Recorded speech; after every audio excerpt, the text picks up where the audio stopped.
Thank you very much, Tatu Kazimoto, for such an amazing introduction. And thank you very much for hosting us today. Let us clap for her, even when we are not clapping, but thank you very much, Tatu, for such an amazing introduction. I'm very humbled. My name is Joramu Nkumbi.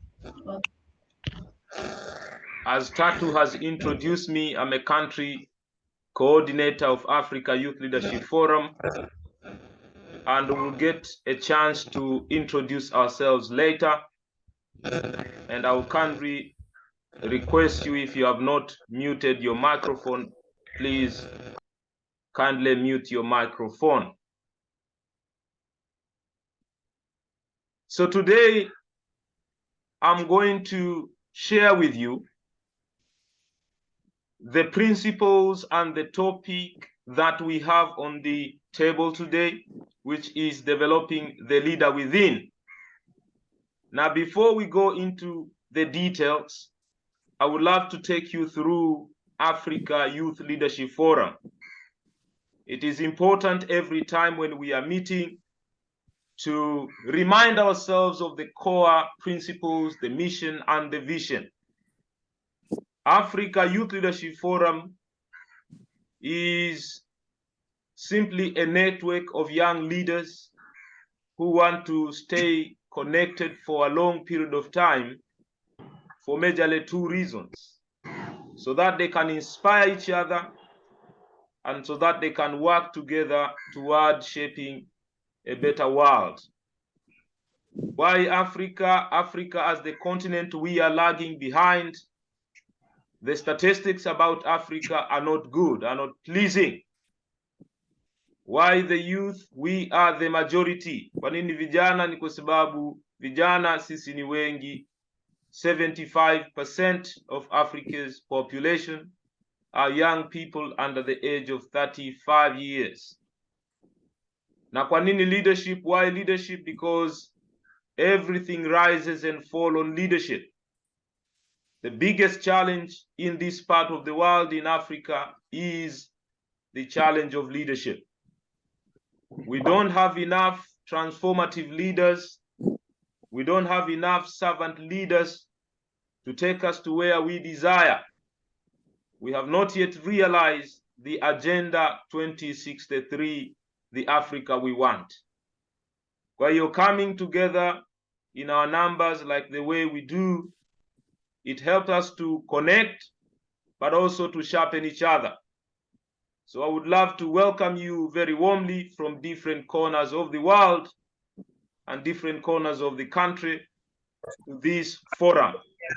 I know some of you, it is your first time to attend such a gathering, such a meeting, a virtual meeting like this, but this is just the beginning.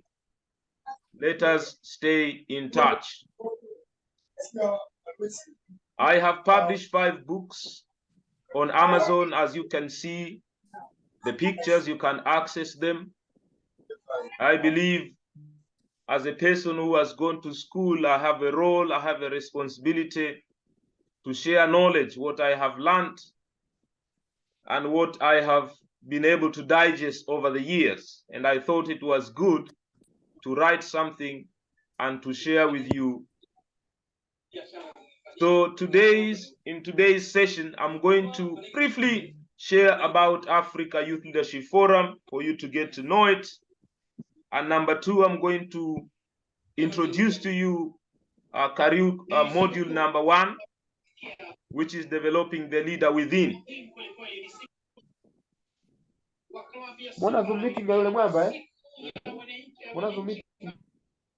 Kuna mtu bado haja mute microphone yake. Kindly Mr. Hassan, you can mute. Labda moderator unaweza kunisaidia mute. So Africa Youth Leadership Forum simply is the network of young leaders who want to stay connected to each other for majorly 2 reasons.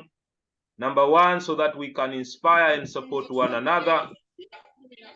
And number 2, so that we can work together in order to create a better world in our generation. Africa Youth Leadership Forum, we call ourselves a family of friends. We are family. Na ndio maana unaona we are not event-based movement or event-based organization. We love to stay connected, to have regular meetings, to stay together and do life together. What we do flows out of who we are. The vision of Africa Youth Leadership Forum is to see a transformed leadership culture in Africa. This is what we want to see. Many years from today, we want to see a transformed leadership culture in this part of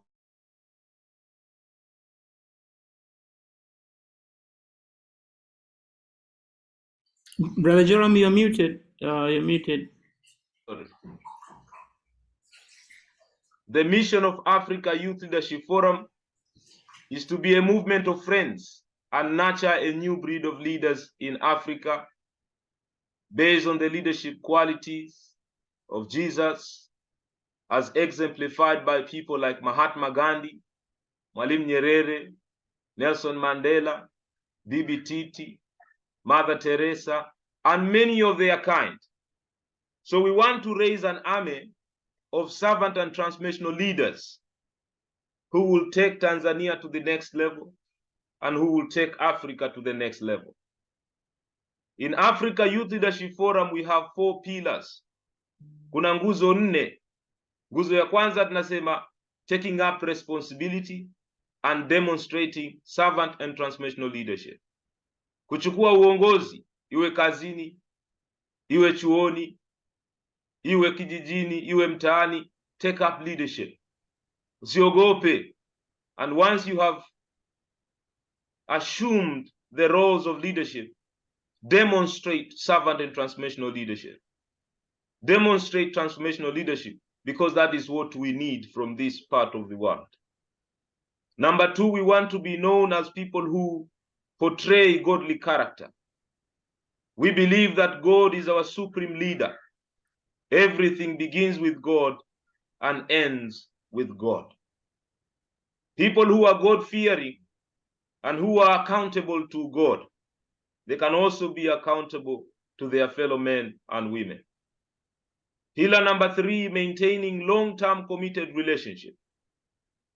Whenever possible, we would love to remain friends for a long period of time, 10 years from today, 20 years from today, 30 years from today. I want to be there when you get married.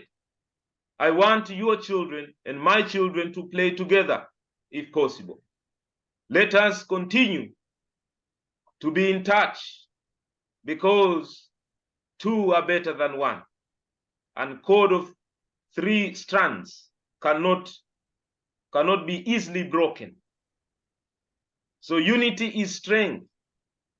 When we come together like-minded friends, like-minded peer, we can do so much. Pillar number 4, promoting unity and reconciliation. There are so many things in our community, in our society, which divide us. But when we focus on maximizing the thing that put us together and minimizing the things that divide us, we can create a better and equitable society.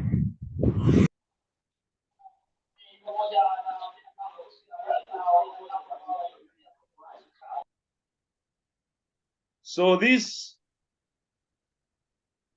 is what we would love to see.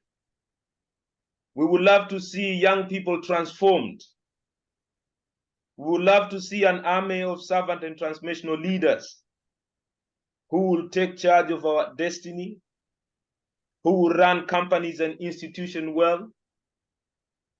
A group of young people inspired enough and capable enough to control the economy, to restore back the image of Africa. Young people who will make their leaders accountable. Young men and women who will be pragmatic leaders. and who will serve other people with integrity. Kuna watu wengine wanasema, when you are talking about leaders, who are you talking about?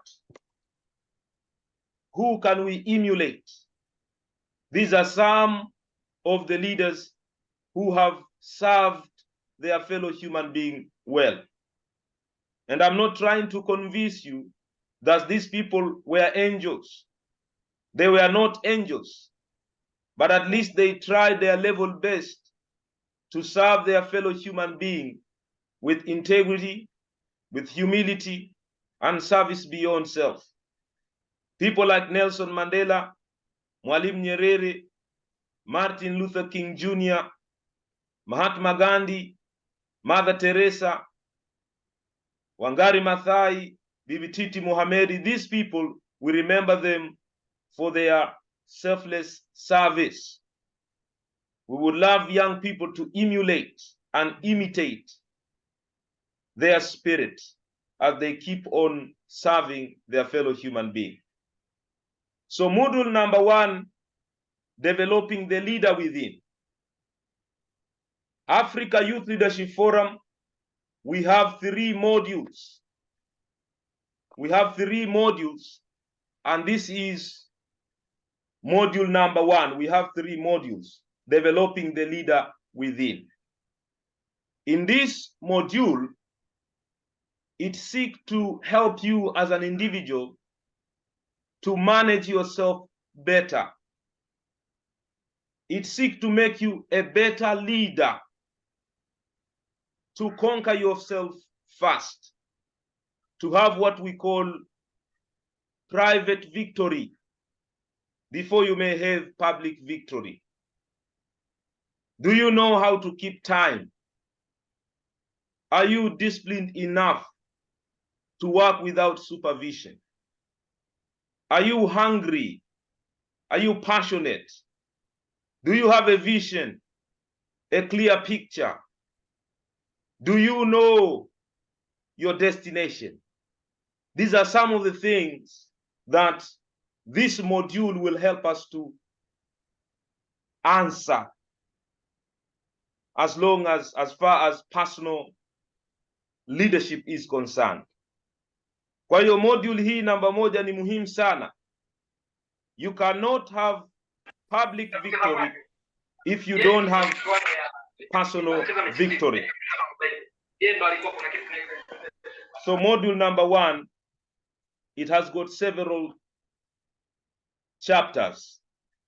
Chapter number 1, understanding leadership. We are going to discuss what is leadership, the styles of leadership,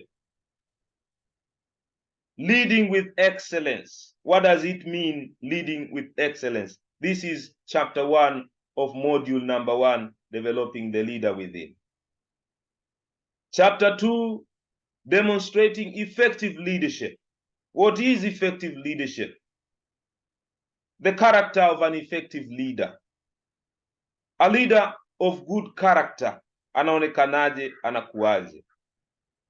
Topic number 2, interplay of values and behavior of an effective leader. What are the values and how should an effective leader behave? Hivi ni vitu ambavyo we are going to cover in module number 1, developing the leader within. So as we are talking about, we'll be talking about those things later. And chapter 3, it will cover critical leadership competencies, possesses clarity of direction. Leaders must have clarity of direction, intelligence and learning agility. Leaders must have mental agility, quick to discern and quick to make decisions. Leaders know how to manage their time well and to manage the resources they have well. Leaders are good stewards. We are going to cover all those stuff in module number 1. Chapter 4 of module number 1, visioning and strategic leadership. Do you have a vision right now? Have you managed to summarize your life on paper? Do you know exactly what you want? Do you know where you're going?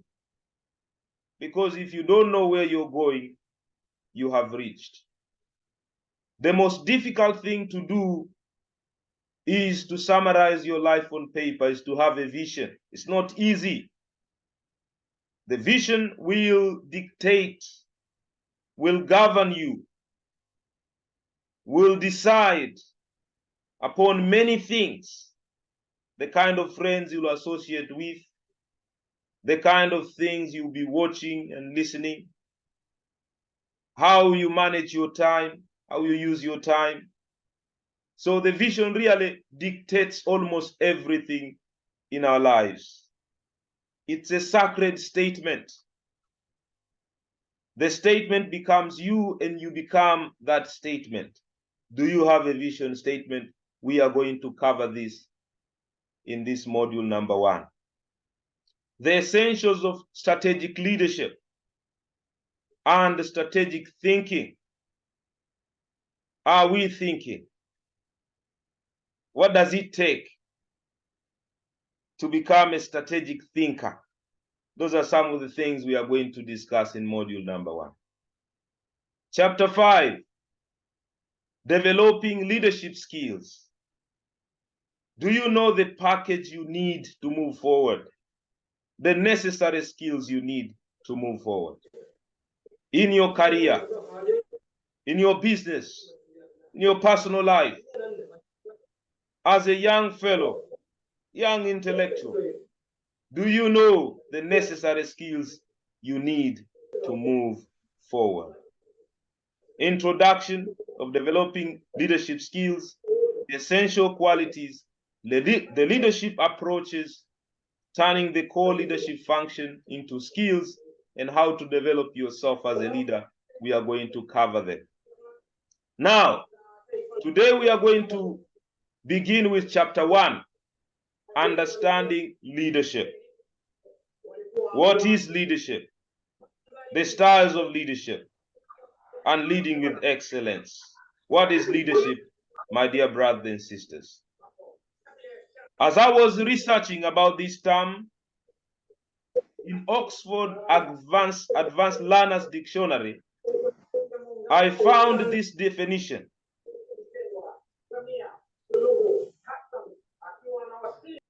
Someone is not muted. Yes, as I was researching about this term, leadership, on Advanced Learners Dictionary, leadership is defined as the capacity to influence people to do something which is beneficial to them. Ule uwezo wa kuwahamasisha watu kufanya jambo ambalo linatija. There are 3 key words here. You see the capacity, uwezo, the influence, hamasa, and the people. As leaders, we must have the capacity, uwezo. Na ndo maana in sessions like this, we are building capacity. We are sharing with you the soft skills so that you may have the capacity, the ability to influence. Leadership is people's business. You deal with people. You learn how to influence them positively, because our success relies on people. We are here to serve people and to serve them with our best abilities whenever possible. In other school of thoughts, this is another leadership guru who also has defined leadership as influence, nothing more, nothing less. This is John Maxwell. Leadership is the positive influence, not a title, no position. You can become a leader even while you are still at the university. So long as you have a positive influence, people listen to you. When you speak, when you share, they can resonate with what you share, and you're making their lives better. you are helping to ease their pain and their suffering. If you can do that, then you're a leader. If your actions inspire them to become more, to dream more, then, my dear brothers and sisters, you are the leader. If the words, your actions make other people think, kwa tunasema kwamba wewe ni kiongozi. You are the leader.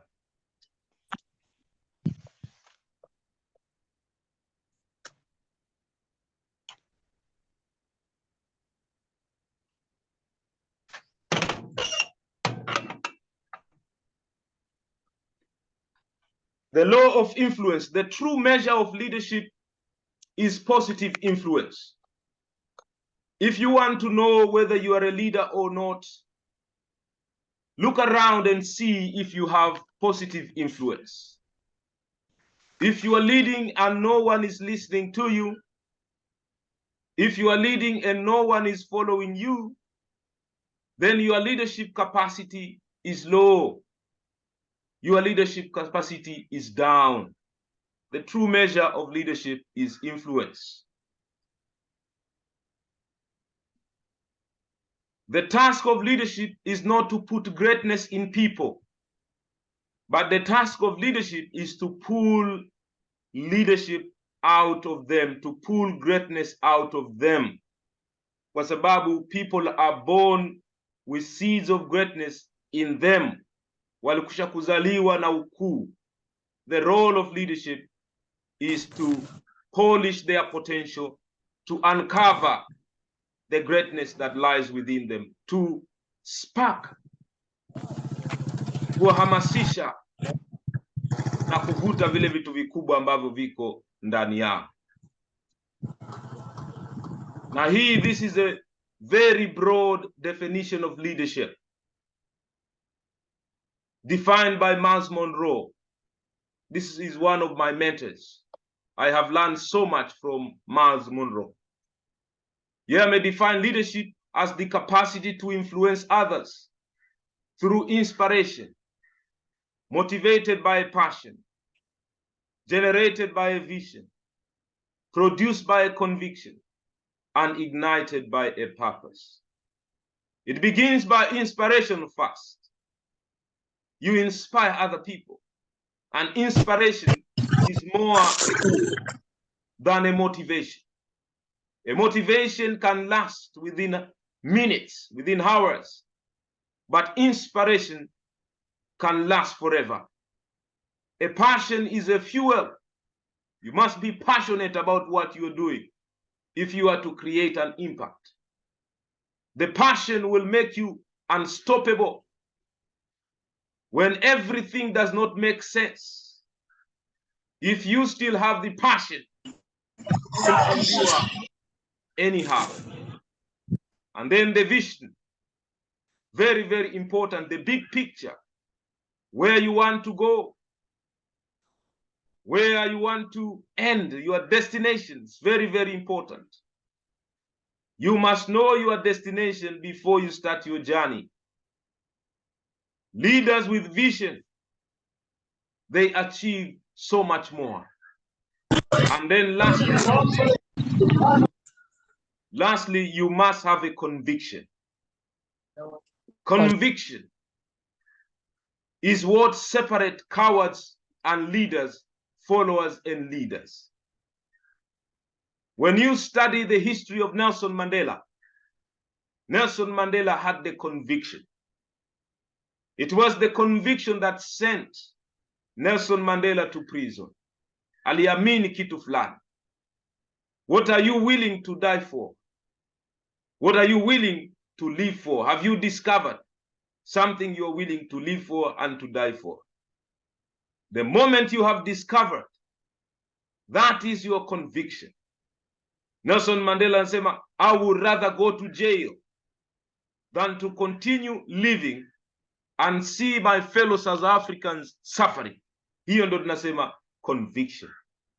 And then the purpose, the reason why you are existing. Lazima ujue, in order to develop the leader with you, you must know why you are existing. You must have a glimpse of why you are here. You must have a glimpse. Lazima uwe na walau taswira ndogo kwa nini uko hapa, ili kusaidie uwe focused. This is a very broad definition of leadership. Kwa hiyo tunapozungumzia hii concept ya leadership na who is a leader, US President John Quincy Adams aliwahi kusema, if you inspire others to dream more, to learn more, to do more, and become more, you are a leader. There is nothing like a title here or a position here. There is nothing like a gender. There is no age here. But if you inspire others, might be young, might be from a humble background, you might be from nowhere, but if your actions inspire others, your words inspire others, and how you carry yourself and how you conduct yourself inspire others to dream more, to learn more, and become more, then you are the leader. You are a leader. A leader knows the way. You must know the way, the destination. You must have the vision. And the vision must be bigger than you. A vision must be bigger than a visionary. You know the way, because you cannot lead people to a place you have never been. You must be there already to take the people. Ndio maana Martin Luther King Jr. aliwaeleza Black Americans wenzake one day before he was assassinated. Martin Luther King Jr. said, I have seen the promised land. Anasema, I am on the top of the mountain and I have seen the promised land. Lakini anawaambia, I may not go there with you, but some of you will get there. Unaona, ameshaona tayari. You must see it in your spirit, in your heart. You must see the future, and you take people there to the future. A leader knows the way, a leader shows the way, and a leader goes the way. Usimwamini mtu ambaye haiendei ile njia, anakuambia tu habari ya ile njia. You follow their actions, not only their words. A leader goes the way. Alafu pia leadership, ndio maana nasema developing the leader within. Leadership comes from the within. Kwa sababu we were born with seeds of greatness already. There's something within you. There is light of greatness within you. Tunasema the seeds of leadership is deep within you. Na hii seeds of greatness is crying within you. Inasema, let me out. Nasema, free me. You have been put me into the dungeon for so long. Now release me. Nasema, let me shine. Let the world know me. Let the world feel me. The spirit of leadership within you is crying aloud. Na we mwenyewe umekuwa katikati ya makundi mabaya ambayo hayakusaidii kukua. Ama umekuwa mvivu kidogo. Ama ulikuwa hauna habari. Unadhani uongozi unatoka nje, uongozi unatoka ndani. When you discipline yourself a little bit, when you work beyond the call of duty, and when you start to spend time in meditation and prayer, you will discover the gold of mind. You will discover the mountains of gold within you, because you are so precious. You are fearfully and wonderfully made, and you were born at a time such as this to bring about the transformation we want to see. I can feel you, you young lady from the university. I can feel you, young man from that university, from that part of the world. I can feel you want to become great. You want to do something meaningful, and now is the time. The kingdom of God is within you. The power to change, the power to transform is lying deep within you. Inasema, let me out. Niruhusu nitoke. Niruhusu watu wanijue. Ndio nasema developing the leader within. Mkuze huyo kiongozi wa ndani, watu wamjue huyo mwamba wa ndani. Let the world know you before you die. In other words, mtu mmoja anaitwa James Allen, mwanafalsafa wa Ulaya, Uingereza, maandika kitabu chake nimekisoma.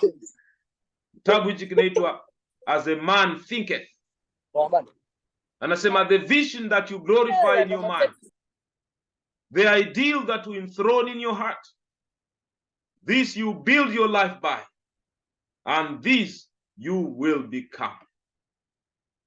The vision that you have, the ideas, great ideas that you fantasize,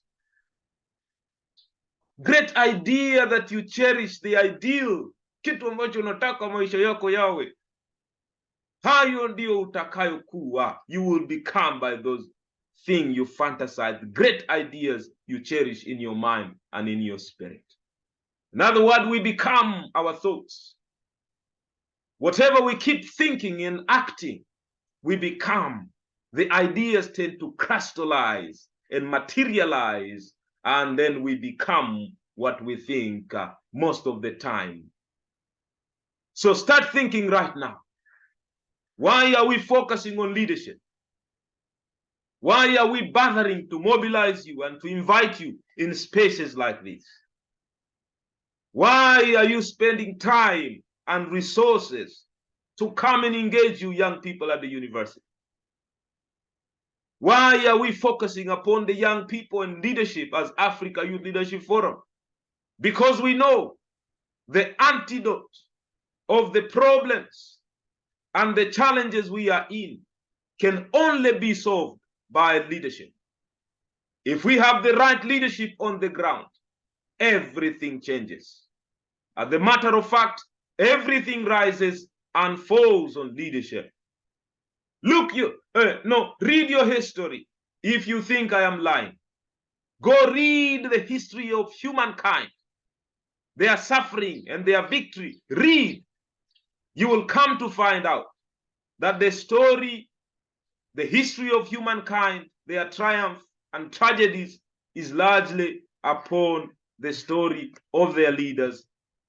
The king, the prophet, the pharaohs, the generals, the judges. These are the people who have made us suffer. The chief, the statesmen and women, the presidents, the prime minister, the religious leader, the cultural leader, the chiefs, the business leaders in our communities.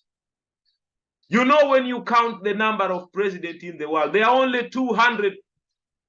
And these 200 people have either caused great suffering or they have caused joy. Only 200 men and women. So our history is determined by leadership. A decision of one leader can send millions and millions of people to the grave. And the decision of one person can bring joy and life and transformation to the world. If you think I am lying, go read the story of Adolf Hitler. It was just one man. It was a decision of one leader. He killed 6 million Jews were murdered because of a decision of one man. It takes leadership, therefore. Our tragedy and our joy is determined by leadership, my dear brother and sister. That's why we should put all of our attention, all of our energy, and every fiber of our body to develop ourselves and to develop other people, to nurture and to mentor other people. A fish rots from the head downward. Samaki anaoza kuanzia kwenye kichwa kwenda kwenye mkia. Which means as the leader goes, so goes the society. The decision of few leaders can affect the well-being of millions and millions and billions of people, positively or negatively. That's why we are focusing on mentoring and developing young leaders. If the blind lead the blind, both shall fall into the ditch. Kipofu hana uwezo kumuongoza kipofu mwenzake. To put the world in order, we must put the nation in order. To put the nation in order, we must put the family in order. To put the family in order, we must cultivate our personal life. And to cultivate our personal life, we must set our hearts right. And this is what we call developing the leader within. It begins with you. It begins with me. If we get our if we get our hearts right and our spirit right, if we put our actions right, then we will be able to transform the world. Njia rahisi ya kusafisha dunia. Unasafisha uwanja wako. Jirani mwingine anasafisha uwanja wake. Na jirani mwingine anasafisha uwanja wake. Before we know it, the world is clean. If you want to transform the world, my dear brothers and sisters, and you want to make the world clean, start by cleaning your room. Put your room in order. Before you try to put the world in order, clean your room, arrange your room, and then go outside and try to arrange the world. Leadership begins from inside, because you cannot give what you do not have. You must have in order to give. You don't have to hold a position, young men. Sio lazima uwe mbunge au waziri au raisi. Siwaambii msiwe, lakini nachojaribu kusema ni kwamba you can become a leader even without a title. You can have a positive influence in your community. Martin Luther King Jr. hakuwa waziri. Mahatma Gandhi hakuwa mwenyekiti wa mtaa. Hakuwa hata mbunge, hakuwa hata waziri. Lakini he was a mind behind the independence of India. What am I trying to say? Leadership is not a title, nor a position. It is service beyond self, serving other people first. Leadership is lifting a person's vision to a higher side. Unakuta watu hawajafikiri vizuri, unawasaidia kufikiri barabara. Unawaongezea moral. Hiyo ni leadership. Unawaongezea uwezo wa kufikiri, kuwaza na kuwazua, kuwa wazuri kuliko walivyokuwa. Umekuta watu waoga, umewajenga, wamekuwa imara, then you are a leader. Leadership is about building of personality beyond its normal limitation, to help other people realize their potential. Hiyo tunasema leadership. Kwa hiyo, my dear brothers and sisters, the price of greatness is responsibility. The price of greatness is leadership. Roles. The key to successfully leadership today is influence, not holding a position of authority. The task of leadership is not to put greatness, but really to reveal, to help people discover who they are. That's a role of leadership. To help people become better, to help people achieve greatness. That's a task of leadership, because you were born with seeds of greatness already. So don't be afraid. Take up leadership today. Leadership is simply creating some sorts of influence around you, in your family, in your classroom, in your dormitory, in your community. Try to be relevant and assume roles and responsibility. Before you know it, you already have influence and you are already a leader. So God wants to use you, young man. Are you ready? He wants to use you to bring about transformation in your family. He wants to use you to bring about transformation in your country, in your continent. Are you ready? He's calling you right now. Na Mungu amekuwa akitumia watu wadhaifu wakati wote, and he's looking for you, and he has been busy looking for you, but you are busy running away from him.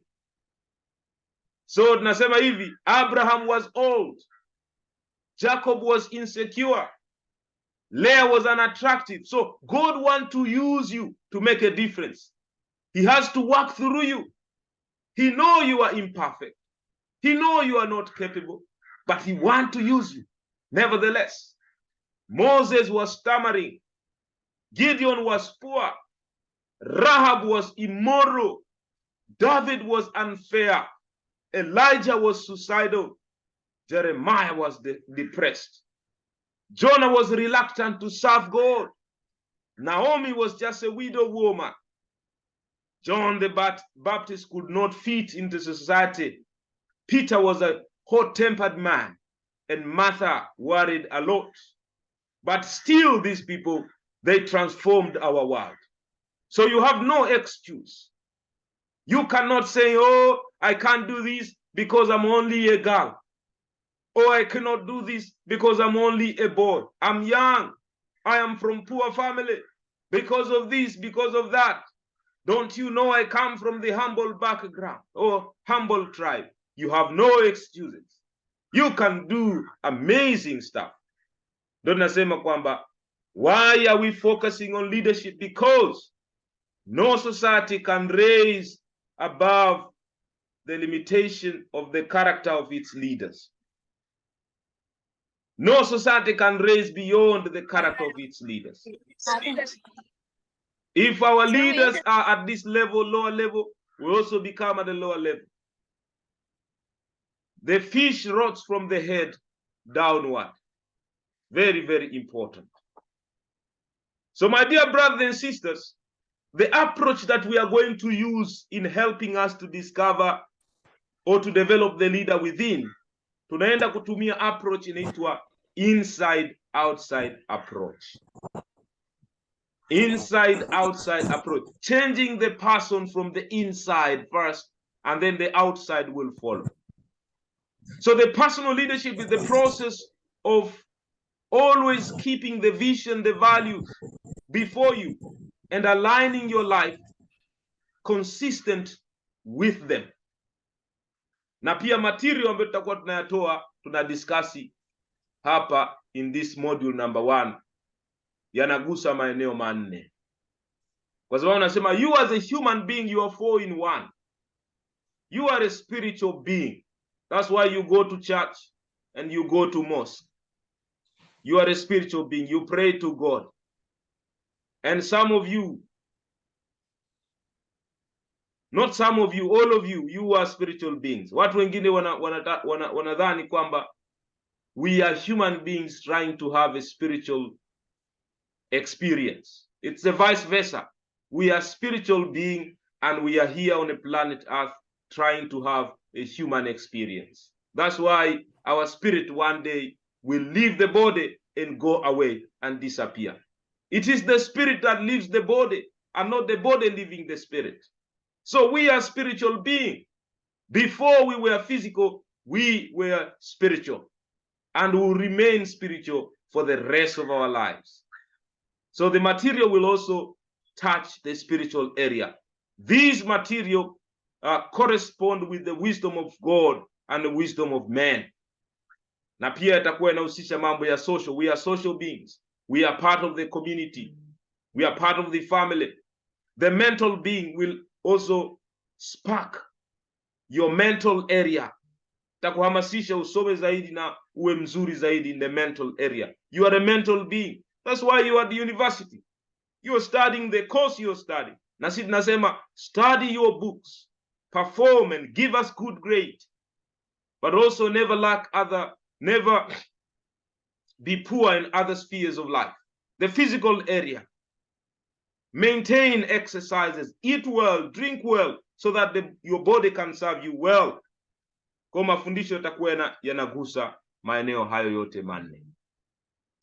So naenda kugusia eneo ambalo kwenye module yetu tuligusia kwamba styles of leadership. So number 1, the style of leadership or the concept of leadership, tunasema servant leadership. Servant leadership is a philosophy and the practice of leadership defined by Jesus of Nazareth, ambayo you put the interests of other people first before your own interest. Uongozi wa kiutumishi, ndio maana sisi tunasema, serikali yetu inasema hivi, watumishi wa umma.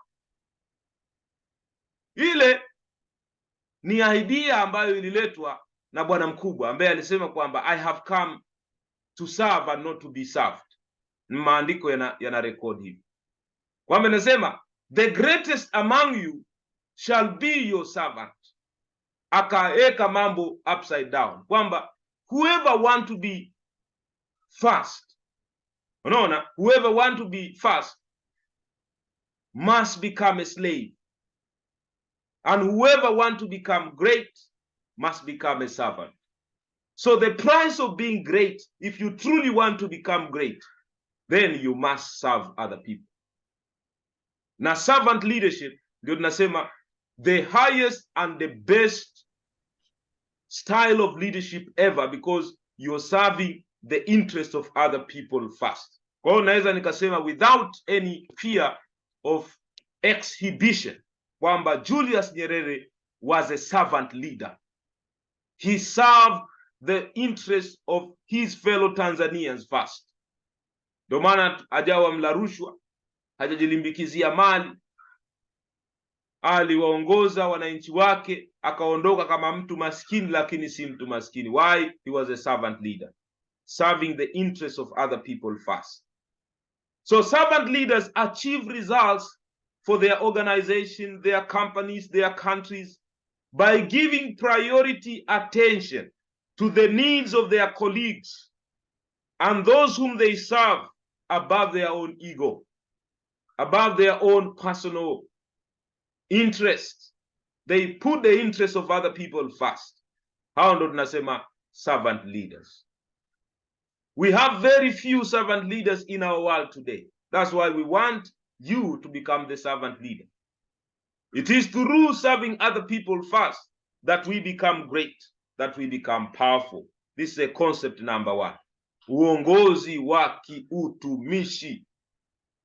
Ukienda mbele zaidi unakuwa uongozi wa kitumwa. Roho bwana mkubwa anawaambia wanafunzi wake, kama mtu anataka kuwa mkubwa hapa, awe mtumwa, awe mtumishi. Na kama mtu anataka kuwa wa kwanza, awe mtumwa. If you want to become great, be servant. If you want to become first, be a slave and serve the interests of other people first before serving your own interest. Sasa mimi nakuuliza swali, mention for me 5 servant leaders you know, 5 servant leaders you have ever encountered. This is your homework.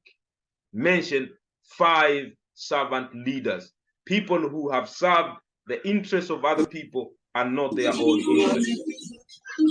Utanijibu. Unasema servant leaders see themselves as humble stewards.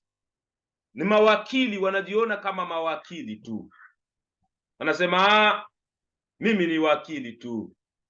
Wanasema cheo dhamana bwana, mimi nimepewa cheo, kesho na kesho kutwa nitaondolewa.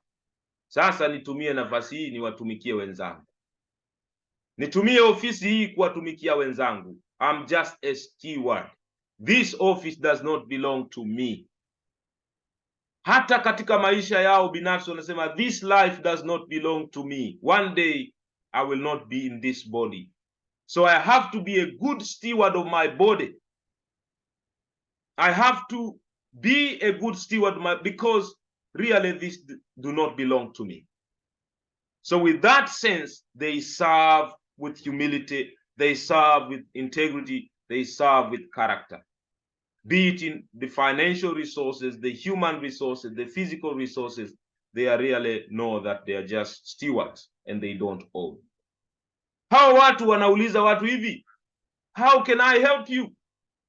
Servant leaders hawaulizi watu utanisaidiaje mimi wewe? Una faida gani kwangu wewe? Wanauliza nitakusaidiaje? How can I help you? Ndo maandiko yanasema the rulers of the Gentile lord it over them, but let it not be so with you. Instead, he who will be the greatest among you, let him be the servant. Sasa tunaingia kwenye style namba 2 ya leadership. Inaitwa transformational leadership. Transformational leadership unabadilisha mambo juu chini. Kila pahala unapokwenda unageuza mambo juu chini katika mwangaza, katika neema zaidi.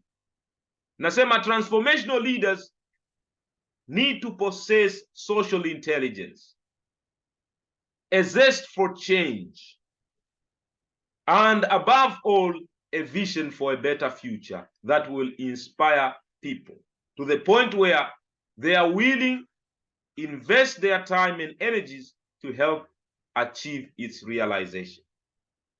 Kwamba these people, transformational leaders, nasema viongozi wa mageuzi. Hawa ni viongozi wa mageuzi. Hawa sio watu wa kumaintain systems, sio watu wa kupreserve a certain culture. Hawa watu mara nyingi waga wanaangalia mambo gani mapya tufanye yatupeleke kwenye neema zaidi. Ndio nasema transformative, mageuzi mazuri. Wana mageuzi hawa watu, wana mapinduzi hawa watu. They want to see more. They want to do more. They are not contented with the system, the status quo. They want to do more. Wanajua, I have a very limited time here. I will not be here for a long period of time. Therefore, I must do something visible. I must transform this organization. I must transform this country. I must take my country to the next level. Wanaangalia, wanalinganisha, wanaona no, something need to be done. Transformational leaders wana mageuzi hawa. Kwa hiyo nasema hivi, never doubt that a small group of thoughtful, concerned citizens can change the world. Usitilie shaka kwamba kikundi kidogo cha watu ambao wanafikiri hao wanaweza kugeuza ulimwengu. Transformational leaders, hata wakiwa watatu, hata wakiwa watano, hata wakiwa wawili, transformative leaders, when they come together, they combine their energy, my dear, they can transform, they can change things upside down. Naona kina Martin Luther King Jr. Martin Luther King Jr. amehamasishwa na kuambia hivi na mama moja anaitwa Coretta Scott. Coretta Scott amepanda basi na kwa sababu ya ubaguzi anaambiwa asimame. Coretta Scott amekataa kusimama kwa sababu ni mtu mweusi. Anasema asisimami mimi, kwamba mimi ni mtu kama nyie bwana, mimi sisimami hapa. Sheria wakati ule ilikuwepo ni ya kinyanyasaji. Inataka watu weusi wasimame, watu weupe wakae. Coretta Scott kakataa, anataka mageuzi. Anasema hizi sheria za kinyonyaji hatuwezi kuendelea nao. Sasa Martin Luther King Jr. alipopata zile habari ndio wakaanza kuboycott. All transformational leaders, they possess a social intelligence. Wanasema no, we cannot continue to bow down to these unjust laws, unjust traditions, unjust customs, unjust norms. No, we are not going to bow down. They have a zest for change. Naona, and above all, they have a vision for a better future. Anasema I have seen the promised land. Transformational leaders, to the point where they are willing to invest their time, their energy. Sometimes they are willing to pay the ultimate price, which is their life, to bring about the transformation they want to see. Wakina Solomon Mahulungu, they paid the price. Wakina Chris Hani, they paid the price with their lives. Wakina Nelson Mandela, transformative leaders, they paid the price of being in jail for 27 good years. Naona, kwa hiyo tunasema transformational leaders wana mageuzi hao. Hawapendi kuona uhafidhina unaendelea. Uhafidhina ni conservatism. Mhafidhina ni conservative person, mtu ambaye hataki mabadiliko. Huyo anaitwa mhafidhina. Na mhafidhina na uhafidhina ndani yake na kuambia haumbandui. Yule inyeshe mvua, ije jua, lije jua, mhafidhina mwenye uhafidhina haumbandui. Lakini wakiwepo hawa transformative leaders, hawa wanakwenda kinyume na wahafidhina, wanakwenda kinyume na uhafidhina wenyewe. They want to bring about transformation. Hiyo ni style namba 2 ya uongozi, au the concept of leadership, transformative leadership. Number 3 inaitwa super leadership. Super leadership ni ile kwamba you have now become a leader. You are able to produce other leaders. You are able to mentor other people to become better than yourself. Umeshafikia level fulani inaitwa maturity continuum. The highest level of leadership where you start to guide and to give direction to other people to become leaders. Inaitwa super leadership style. Kila sehemu unapokwenda you produce other people greater than themselves. Kila mara nikisoma hii concept I get challenged. Kwamba how many people I have produced who are greater, who are doing amazing stuff than the way I do. How many I have produced, ambaye naweza nikawahesabu. Je, wanafika 100? Je, wanafika 200? So super leaders, they produce other people greater than themselves. Kwa nasema this is leading in an inspirational and a mentoring way that helps those around you to lead themselves so that they are also become leaders. Sasa wewe uko chuo kikuu, how many great leaders you have produced? Usiseme kwamba mimi ni mdogo. Usiseme kwamba mimi mwanafunzi wa shule tu. Kwa sababu you have the juniors. Kila mtu ana wadogo zake hapa. Kila mtu ana wale ambao wako chini yao. Mambo ambayo tayari unayajua, umesha pass the baton to how many people? The super leadership style. Kila sehemu unapokwenda unasema I will try my level best to invest my time and my energy and every fiber of my body to impact other people, to make other people great. Ndio maana yake hii, kwamba mambo ambayo umepewa unawapa wengine. You pass the baton to the next generation. While you are serving, you are passing the baton. Super leadership style. Kwa hiyo ni muhimu sana. Ni muhimu sana.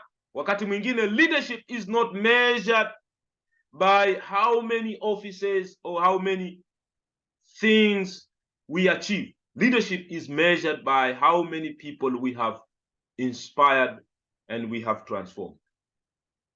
When you look at the life of Jesus, you can say Jesus Christ is very successful. Why? Because miaka 2000 iliyopita aliwakuta wana kijiji fulani 12, akawafundisha miaka 3, ameondoka. Sasa hivi mambo ambayo aliyafundisha miaka 2000 iliyopita bado tunayazungumza leo. So he's a very successful leader. Kwamba he was able to produce other people who have become great and who continue to become great by reading his story and his words and his inspiration. Super leadership is what we need in our society. So young people, you must be also vigilant and smart, ili na wewe pia wakati mwingine uwe wa kwanza kuwa mwanafunzi. Unakumkuta mtu fulani anaelewa jambo fulani, you submit and you become a student. You submit to become a student. Kwa hiyo super leader inasema a super leader understand their mission as mentoring, enabling, empowering others to become leaders. Kwa hiyo any super leadership style recognizes their mission is to mentor, to enable other people, to empower other people to become better people, to become better leaders. Bill Gates aliwahi kusema hivi, as we look forward, as we look ahead into the next century, leaders will be those who empower others. Viongozi watakuwa wale ambao wamehamasisha wengine. As we look forward to the next century, leaders will be those who empower others. Now, how many people have you empowered? If we are to ask ourselves, how many people have we empowered? So leadership is measured wakati mwingine by how many great people you have produced. This meeting is being recorded by the host. Okay. So the growth and development of people is what we call super leadership. Kwa hiyo hii school of thought, hii style ya leadership lazima uwe nayo kama unataka uache impact. Halafu kuna aina nyingine ya uongozi au ya style ya leadership inaitwa the Ubuntu. Ubuntu leadership style hii ni ya Kiafrika zaidi. Inasema hivi, I am because we are. Hii imetoka Afrika hii. Kwamba mimi niko hivi kwa sababu ya jamii yangu. Niko hapa kwa sababu wengine wamesacrifice. Wamenisaidia, wamenisomesha, wamenipa ushauri wa kimawazo, wa kivitendo na nini. I am because we are. Kwamba I am better when I am in the society. This is an emerging concept of uniquely African style of leadership. It recognizes that the one principle values that underlies all good leadership are timeless and universal, so they will be largely be similar anywhere in the world. But it also recognizes that every social and cultural context is different, and a good leader must adjust his leadership style to fit that context. In our case, Africa. The Ubuntu philosophy is, I am because we are. This means that the individual find their worth and relevance only in relationship to their community. A leader is not above nor below the followers. A leader is with the follower. You are not better than the people you lead. You are not above, you are not down, but you are together with them. In a traditional African society, our forefathers used to sit around the fire. They used to sit in a circle, and in a round seating arrangement, no one was greater than the other. Everybody was equal. Now, in African context, kuna msemo unasema, it takes a community to raise a child. It takes a village to raise a child.